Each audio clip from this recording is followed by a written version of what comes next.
As of now, Fred and Tari. The others will warm up or get worked on and see how they feel and be determined game time.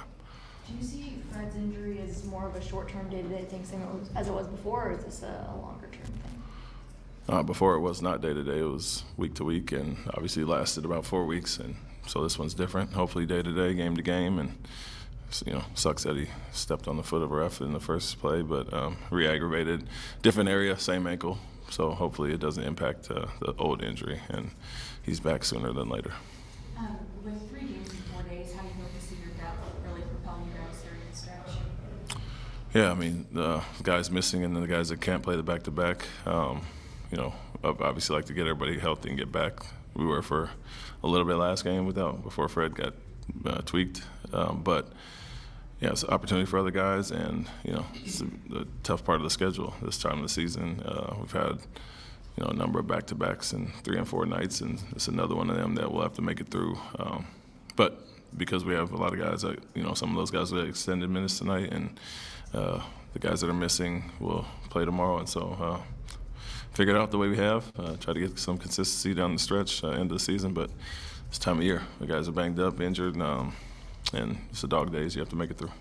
Do you kind of see some of these games as like a measuring stick, given how long the Thunder have been at the top of the Western Conference and how they've devised some kind of schemes against you in the half court? Do you see these games as like a measuring stick of how far you guys have come? Yeah, I mean, I think anytime you play the top teams, it's so to speak a measuring stick. We've beaten some of the top teams and lost some to some of the lesser teams, and so more about us being consistent and playing to the level of our competition, which we've done when we played the top teams and kind of had some letdowns later. So, yeah, I think it was that early in the season. We played them a few times, obviously. Las Vegas was one of them where we played an overall decent game, just couldn't make shots. And so we've had some success, but haven't closed them out. But, yeah, it's always good to go against the best teams and see where you stack up. Do you see some of those wins against other top teams like Boston and Cleveland that happened since you last played the Thunder? Or does that kind of almost give you more confidence, going into this rematch? I would say yes, except for the bad losses. So the ups and downs and inconsistencies have been there. That's what I was mentioning, whether it's, Utah and Brooklyn and some of the teams with lower records, we haven't done well against them, and so it kind of sucks to give those away, the good wins. And yeah, if we were more consistent against the lesser teams, you could say that, but we've been too up and down in my opinion. Obviously, a lot of us are really happy for Nate Williams. What do you like about him as a player and just his work ethic? His first thing is his work ethic. A grinder that comes every day, like he's going to play a ton of minutes and is always ready when you put him in any situation.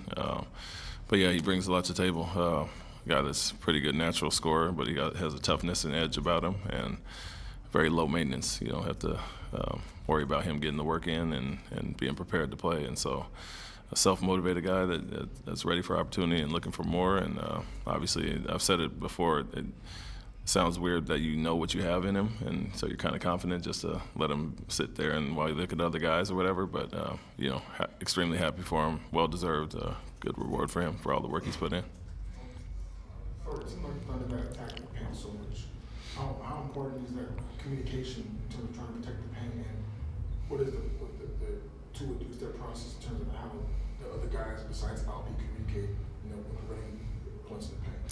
Yeah, I would say, it tests your one-on-one defense. Obviously, they got leading scorer in the league, MVP candidate, all-NBA player, first and foremost, and then Williams has elevated his game as well. But, yeah, it's not about the pick and roll per se. I think they like to hunt matchups, and it's nothing complicated that they're doing. They're trying to find a matchup that's favorable in their opinion and attack it, and then they make the right play, especially SGA. Majority of the time gets off the ball when the crowd is there, and so yeah, it really tests your one-on-one defense, and that's what it really comes down to. Holmgren will mix it in, the lob threat, and picking and popping, but yeah, you got to guard those guys one-on-one, and then they bring obviously some good scores off the bench as well, and so that's the challenge of this team, that they got guys that can create their own shot and then continue to make the right play, and that's why they're so dangerous.